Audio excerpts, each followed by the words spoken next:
तर तुला सरपंच पदाची उमेदवार म्हणून उभं राहायचंय. हा खत्म. त्याकरता जनरल नॉलेज बिलेज पाहिजे पक्का.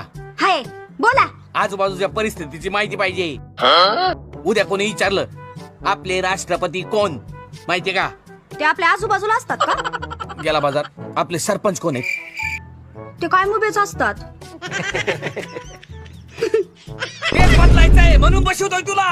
काय अक्कल शिकवले का नाही आई बापानं? का निस्ता स्वयंपाक शिकवला? एक तर वाटा नाही तर गोटा. निस्ती गाडाव आहे, पूर्ण गाडाव. काय चाललंय? मला विचारलं का यात पडायचंय नाही पडायचंय? हा मी विचारलं का कधी पिठल्यात तेल तिखट किती घालतात ते? पुरण न सांडता पुरणपोळी कशी लाटा? काय हो पिशे? बिर्याणीला दम कसा देतात? काय हो मनेर? आणि हे आल्याच्या ऐवजी हळकुंड किसणारे तुमचं काढू का जनरल नॉलेज? कधी बी उठायचं आणि खाजवत सुटायचं.